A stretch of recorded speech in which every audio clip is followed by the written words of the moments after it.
প্রচণ্ড গরমে কলিজা ঠান্ডা করা 4 ধরনের পুডিং রেসিপি আজকে আপনাদেরকে আমি তৈরি করে দেখাবো। তো আশা করছি আপনার ভালো লাগবে। এই ডেজার্টটি তৈরি করার জন্য প্রথমে এখানে নিয়েছি একটি কচি নারকেল। আর নারকেল থেকে আগে পানিটা বের করে নিচ্ছি, আর নেওয়ার পর এই পানিটা আগে ছেঁকে নিতে হবে। তো একটি স্ট্রেনারের সাহায্যে পানিটা ছেঁকে নিয়েছি। তারপর যে কচি নারকেলটা নিয়েছিলাম ওই নারকেলটা এরকম একটা কোড়ানির সাহায্যে কুড়িয়ে নেব, আর লম্বা লম্বা করে কুড়িয়ে নেব দেখার সৌন্দর্যের জন্য।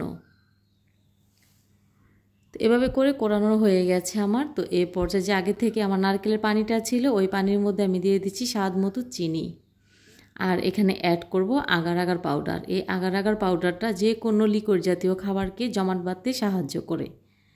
তো সবগুলো উপকরণ একটু মিশিয়ে নিচ্ছি। নেওয়ার পর এখানে 1 চিমটি পরিমাণ দিয়ে দিচ্ছি লবণ, স্বাদটা ব্যালেন্স করার জন্য। উপকরণ খুব নাড়াচাড়া করে মিশিয়ে নেওয়ার পর চুলায় বসিয়ে দিয়েছি, আর চুলায় বসিয়ে দেওয়ার পর নাড়াচাড়া করে নিতে হবে।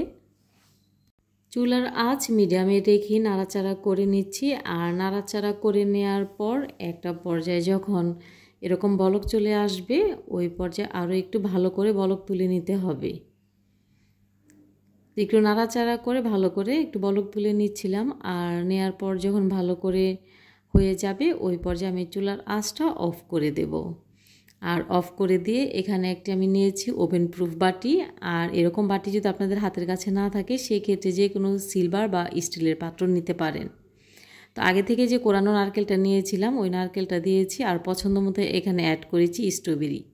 তারপর এখানে ডাবের পানিটা ঢেলে নিচ্ছি, আর ঢেলে নেওয়ার পর চামচের সাহায্যে একটু নাড়াচাড়া করে একটু মিশিয়ে নিচ্ছিলাম। আর মিশিয়ে নেওয়ার পর পাতলা করে আমি স্ট্রবেরি কেটে নিয়েছি, আর দেখা সৌন্দর্যের জন্য 4-5টা ওই পাতলা স্ট্রবেরিটা আমি দিয়ে দিচ্ছি। তো এখন আমি সেট করব আবার একটি কাপে। তো কাপেও এই ডেজার্টটি দেখতে অনেকটা সুন্দর লাগবে তাই। তো এখানেও আমি নারকেল কোরানো দিয়েছি, তারপরে স্ট্রবেরিটা দিয়ে দিচ্ছি। দিয়ে দেওয়ার পর ডাবের পানিটা দিয়ে দিচ্ছি। দেওয়ার পর নর্মাল ফ্রিজে রেখে তারপরে আমি ঠান্ডা করে নেব। আপনারা চাইলে ফ্যানের নিচে রেখেও এটা ঠান্ডা করে নিতে পারেন। আর ঠান্ডা হলে কিন্তু জমাট বেঁধে যাবে। আর জমাট বেঁধে যাওয়ার পর এরকম হাত দিয়ে চেপে চেপে তারপর আমি আগলা করে নেব। তারপর আপনাদেরকে দেখাচ্ছি যে দেখতে ঠিক মাশাআল্লাহ কতটা সুন্দর হয়েছে। দেখতে মাশাআল্লাহ যতটা সুন্দর, খেতেও ঠিক ততটা ভালো আর পুষ্টিগুণে ভরপুর। এখন আপনাদেরকে আমি তৈরি করে দেখাবো খেজুরের ডেজার্ট। আর এই ডেজার্টটা খেলেও কিন্তু ভীষণ ভালো লাগে আর অনেকটা বেশি মজার। তো প্রথমে এখানে নিয়েছি কিছু খেজুর। খেজুর যে বীজটা ছিল ভিতরে ওটা কেটে ফেলে দিচ্ছি। আর এই খেজুরের ডেজার্টটা যদি একবার তৈরি করেন তাহলে বুঝতে পারবেন যে খেতে ঠিক কতটা মজার। আর খেজুরের ফ্লেভারটা তো সবাই অনেক বেশি পছন্দ করে। তো আমার কাছেও খেজুরের ফ্লেভারটা অনেক বেশি ভালো লাগে, তাই এই ডেজার্টটা তৈরি করে নিয়েছি। বীজটা ফেলে দেওয়া হয়ে গেছে। ওই পর্যায়ে এখানে অ্যাড করছি 1 কাপ পরিমাণে দুধ দিয়ে কিছুক্ষণ ভিজিয়ে রাখবো খেজুরগুলো। তারপর ব্লেন্ডারে জারে নিয়ে নিচ্ছি, তারপরে ব্লেন্ড করে নেব। খুব ভালো করে ব্লেন্ড করে নিয়েছি। তারপর এখানে আমি দিয়ে দেব 4টি ডিম, আর ডিমটাও এই মিশ্রণের সাথে ঢেলে নিচ্ছি।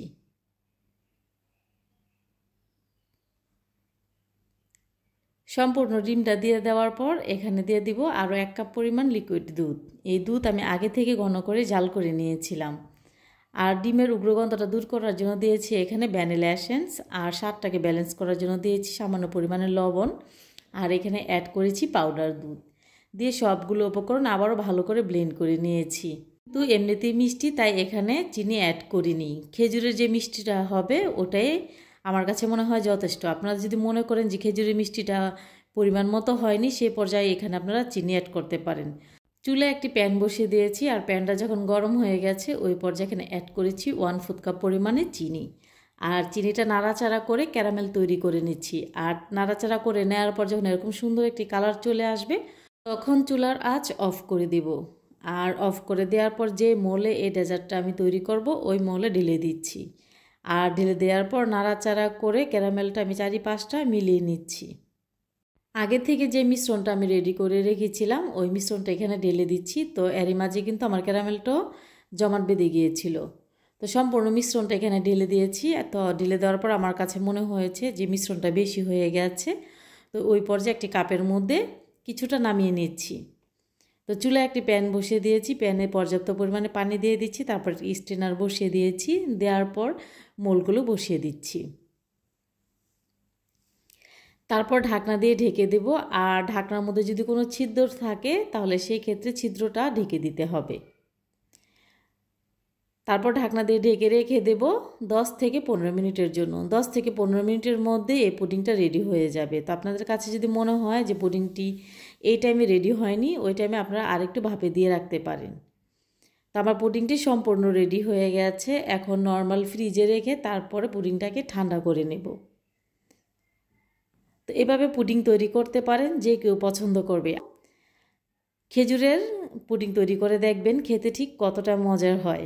ছোট বড় সবাই ভীষণ পছন্দ করবে। আমার কাছে তো খেজুরের ফ্লেভারটা অনেক বেশি ভালো লাগে, তাই এই পুডিংটাও আমার কাছে অনেকটা ভালো লেগেছে। এখন যে পুডিংটি আপনাদেরকে আমি তৈরি করে দেখাবো, এই পুডিংটি সব থেকে সহজ এবং মাত্র 10 মিনিটে এই পুডিংটা তৈরি করা যায়। তো এভাবে করে মজার পুডিং তৈরি করতে পারেন। আর এই পুডিংটি তৈরি করা খুবই সহজ, আর মাত্র 10 মিনিটে পুডিংটি তৈরি করে নিয়েছি।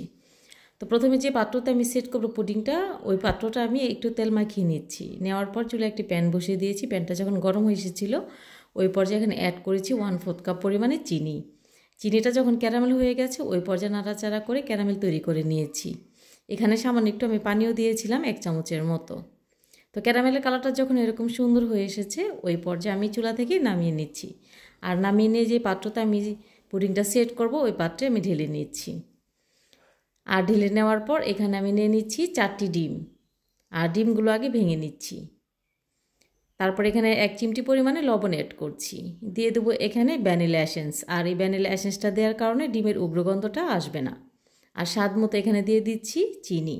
দিয়ে সবগুলো উপকরণ হ্যান্ড উইক্সের সাহায্যে খুব ভালো করে মিশিয়ে নিতে হবে। এই কাজটি আপনারা কাঁটা চামচের সাহায্যেও করে নিতে পারেন। ততক্ষণ পর্যন্ত বিট করতে হবে যতক্ষণ না পর্যন্ত চিনিটা গলে যায়। তো চিনিটা গলে আসা পর্যন্ত আমি খুব ভালো করে বিট করে নিচ্ছিলাম। তো এই পর্যায়ে আমি এখানে অ্যাড করছি আগে থেকে ঘন করে জাল করে নিয়েছিলাম দুধ। আর ওখান থেকে দুধ এখানে আমি 1.5 কাপ পরিমাণে অ্যাড করেছি। আর দিয়েছি 3 টেবিল চামচ পরিমাণ পাউডার দুধ। আর এই পাউডার দুধের কারণে কিন্তু সুন্দর একটি ফ্লেভার আসবে পুডিংয়ের থেকে। তো খুব ভালো করে মিশিয়ে নিচ্ছিলাম। খুব ভালো করে মিশিয়ে নেওয়ার পর যে আগে থেকে আমি সেট করে রেখেছিলাম ক্যারামেলটা, ওখানে আমি একটি স্ট্রেনারের সাহায্যে ছেঁকে তারপরে ঢেলে নিচ্ছি। তারপরে আমি চুলায় অন্য একটি পাত্র বসিয়ে দিয়েছি। আর এই পাত্রে আমি দিয়েছি এখানে পরিমাণ মতো পানি। আর পানিটা যখন গরম হয়ে গেছে, ওই পর্যায়ে এখানে পুডিংয়ের পাত্রটা দিয়ে দিচ্ছি। দিয়ে ঢাকনা দিয়ে ঢেকে দেব। ঢাকনাতে যদি কোনো প্রকার ছিদ্র থাকে তাহলে সেই ছিদ্রটা ঢেকে দিতে হবে। তো 10 মিনিটের জন্য বেক করে নিচ্ছি। তো ফিরে এলাম 10 মিনিট পর। আর এই পুডিংটা দেখতে পাচ্ছেন আপনারা 10 মিনিটে আমার কিন্তু রেডি হয়ে গেছে। তো একটু চেক করে নিচ্ছি, তো ক্লিন এসেছে, তার মানে আমার পুডিংটি সম্পূর্ণ রেডি। তো চুলা থেকে নামিয়ে তারপর নর্মাল ফ্রিজে রেখে ঠান্ডা করে নিয়েছি। এখন পুডিংয়ের চারিপাশটা কেটে নিচ্ছি। তো চারিপাশটা কেটে নেওয়ার পর পুডিংটা আমি ঢেলে দেখাচ্ছি, দেখতে ঠিক কতটা সুন্দর হয়েছে। মাশাআল্লাহ, ক্যারামেলের কালারটা কিন্তু অনেকটা সুন্দর এসেছে। তো এভাবে করে সহজ রেসিপিটি আপনারা তৈরি করতে পারেন যখন তখন। আর তৈরি করা আপনারা দেখতে পেরেছেন যে কতটা সহজ। এখন কেটে দেখাচ্ছি যে ভিতরটা ঠিক মাশাআল্লাহ কতটা সুন্দর হয়েছে। ডাবের পানি আর অরেঞ্জ দিয়ে কলিজা ঠান্ডা করা ডেজার্ট রেসিপি।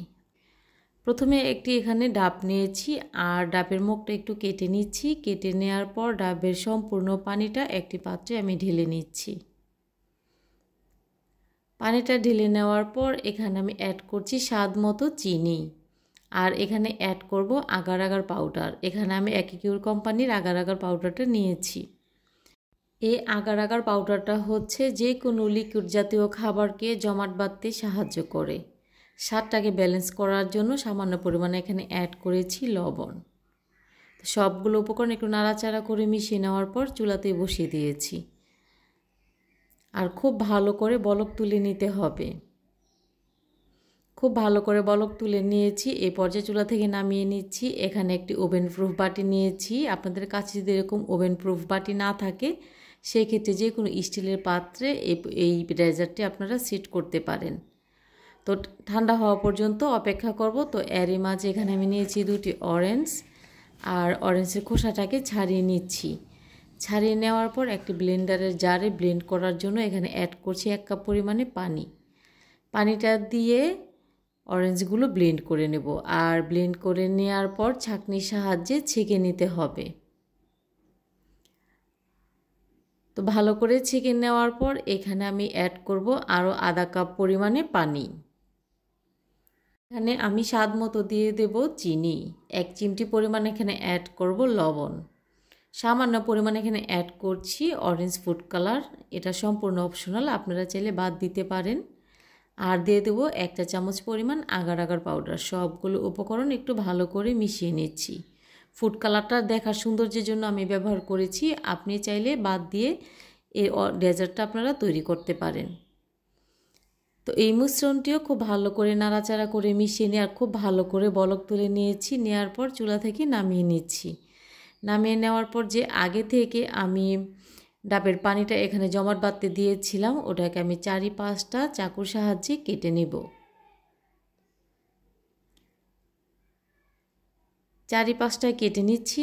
আর কেটে নেওয়ার পর আমি তুলে নিচ্ছি। আর কিভাবে তুলে নিচ্ছি আপনারা দেখেই বুঝে নিতে হবে। এই ডেজার্টটা তৈরি করা খুবই সহজ আর কলিজা ঠান্ডা করা একটি ডেজার্ট রেসিপি। তো এই মিশ্রণটা তুলে নিচ্ছি। আর তুলে নেওয়ার পর যে অরেঞ্জটা আমি মিশ্রণটা ছিল ওই মিশ্রণটা এখানে ঢেলে নিচ্ছি। আর ঢেলে নেওয়ার পর গরম থাকা অবস্থায় ডাবের ডেজার্টটা এখানে আমি দিয়ে দিচ্ছি। আর দেওয়ার পর একটু সমান করে নিয়েছি।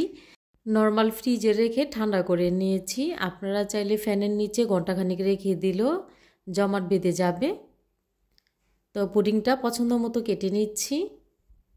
রেসিপি ভালো লাগলে শেয়ার করার অনুরোধ রইল। দেখেই বুঝতে পারছেন যে পুডিংটা দেখতে ঠিক কতটা সুন্দর হয়েছে। কলিজা ঠান্ডা করার মতো পুডিং রেসিপি। এতক্ষণ সাথে থাকার জন্য সবাইকে অনেক অনেক ধন্যবাদ জানাচ্ছি। সবাই খুব ভালো থাকবেন, সুস্থ থাকবেন। আল্লাহ হাফেজ।